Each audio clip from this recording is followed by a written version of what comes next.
भारत के प्रधानमंत्री नरेंद्र मोदी और 2002 में हुए गुजरात दंगों को लेकर बीबीसी ने एक डॉक्यूमेंट्री जारी की है।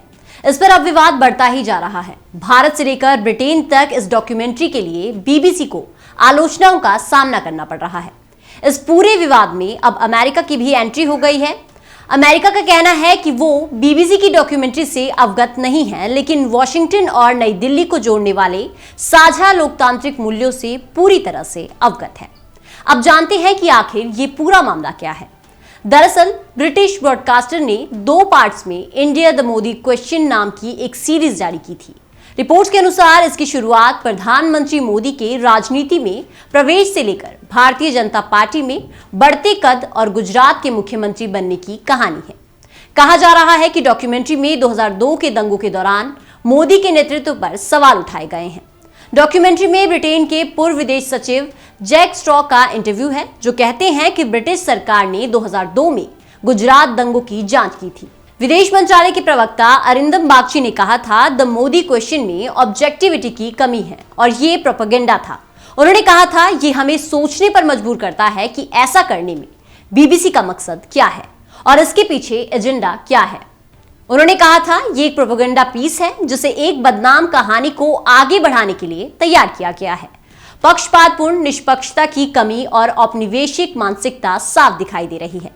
डॉक्यूमेंट्री के इंटरनेट पर आते ही तृणमूल कांग्रेस की सांसद महुआ मोइत्रा और डेरेक ओ ब्रायन ने केंद्र पर निशाना साधते हुए गुजरात दंगों और पीएम मोदी पर आधारित बीबीसी के विवादास्पद डॉक्यूमेंट्री का लिंक ट्विटर पर शेयर किया। इसके बाद ट्विटर ने उनके ट्वीट को हटा दिया था। कानून मंत्री किरण रिजिजू ने भी इस विवाद पर टिप्पणी की। उन्होंने ट्वीट में लिखा, भारत में कुछ लोग अभी भी औपनिवेशिक खुमार से उभर नहीं पाए हैं। वो लोग बीबीसी को भारत के सुप्रीम कोर्ट से ऊपर मानते हैं और अपने नैतिक आकाओं को खुश करने के लिए देश की गरिमा और छवि को किसी भी हद तक गिरा देते हैं।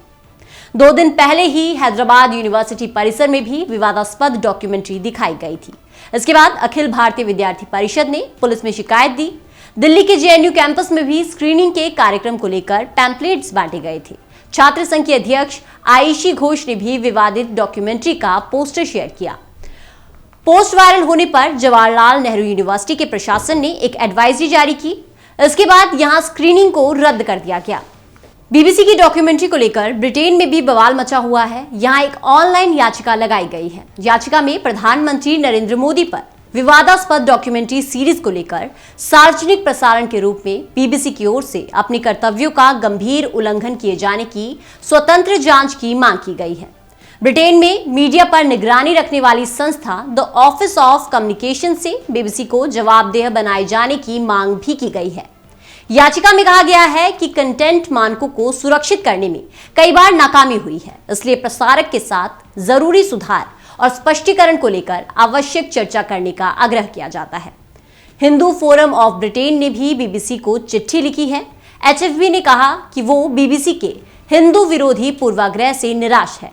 एचएफबी ने कहा कि बीबीसी ने डॉक्यूमेंट्री को दिखाने में असंवेदनशीलता बरती है। इससे 2 समुदाय के बीच विवाद बढ़ सकता है।